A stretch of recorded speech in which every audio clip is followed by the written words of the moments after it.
পুরুলিয়া সফরে আসছেন মুখ্যমন্ত্রী মমতা বন্দ্যোপাধ্যায়। মঙ্গলবার দুপুর 12:30টায় তিনি পুরুলিয়ায় পৌঁছাবেন। পুরুলিয়া শহরের কাছে শিমুলিয়া ব্যাটারি গ্রাউন্ডে প্রশাসনিক সভা করবেন মুখ্যমন্ত্রী। মিনি নবান্ন সঙ্গে থাকবে। প্রশাসনিক জনসভার মঞ্চ থেকে পুরুলিয়ায় পথশ্রী 3 প্রকল্পে প্রায় 3000 কোটি টাকার রাস্তার সূচনা করার সম্ভাবনা মুখ্যমন্ত্রীর। পুরুলিয়ায় জনসভার মঞ্চ থেকে জেলার একাধিক ব্লকের বেশ কিছু রাস্তার সূচনা করবেন রাজ্যের মুখ্যমন্ত্রী। এছাড়াও একাধিক চেক ড্যামের উদ্বোধন হওয়ার কথা রয়েছে। এই প্রকল্পগুলির সূচনা ও উদ্বোধন চূড়ান্ত হয়েছে। 430টি প্রকল্পে প্রস্তাবিত অর্থ ব্যয় হয়েছে 362 কোটি 30 লক্ষ টাকা। এছাড়া 281টি প্রকল্পের ভিত্তিপ্রস্তর স্থাপন করবেন সভামঞ্চ থেকে, যার ব্যয় ধরা হয়েছে 3999 কোটি 62 লক্ষ টাকা। এছাড়াও জানা গিয়েছে প্রায় 60 জনকে ওই মঞ্চ থেকে বিভিন্ন প্রকল্পের পরিষেবা প্রদান করবেন মুখ্যমন্ত্রী। আমরা তো যেগুলো আশা করছি যেগুলো আমাদের করে রাখা আছে সেইগুলো উদ্বোধন হবে, আর বেশ কিছু আরও শিলান্যাস হচ্ছে।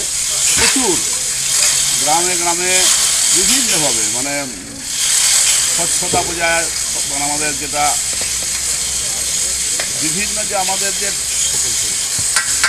প্রত্যেকটা জায়গায় আমাদের জেলায় যে ট্রেডিশনটা ছিল আগে, যে আমাদের আমরা ওয়াশরুম এবং আমাদের যে ল্যাট্রিন পায়খানা প্রচুর আমাদের হচ্ছে, আবার হবে অনেক স্কুল ডেভেলপমেন্টের জন্য তাদের বিল্ডিং ফিল্ডিং ইত্যাদি হবে, কলেজের জন্য বিল্ডিং গেট ইত্যাদি হচ্ছে, এবং আগামী দিনে আরও প্রচুর প্রায় 300 মতো আমাদের যা বাকি আছে রাস্তা ফাস্তা, সে ছোটো ছোটো খুচরা সব। আমার যেটা ধারণা যে আর মোটামুটি 2024-এর নির্বাচনের পর নতুন কোনো রাস্তা থাকবে না যেখানে পিসিসি বা আমাদের বিটুমিনাস রাস্তা নাই।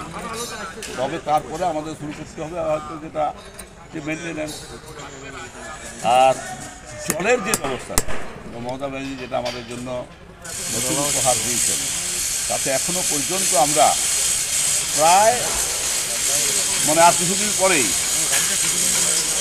42% মানুষের কাছে পরিষ্কৃত পানীয় জল নল খুললেই পাবে এবং জায়গায় পৌঁছে গেছে। আর বাকি যে জায়গাগুলো আছে সেগুলোতে পাইপ লাইন বসানো হয়েছে, জলের ব্যবস্থা করা হয়েছে, এবং যেগুলো আমাদের জলের ট্যাঙ্কগুলো তৈরি হচ্ছে। এবং আমি আশা করি যে আমরা আমাদের যে 2024-এর পরেই আরও যে প্রস্তাবটা তাদের সবাইকে বাড়িতে বাড়িতে আমরা পৌঁছে দিতে পারবো।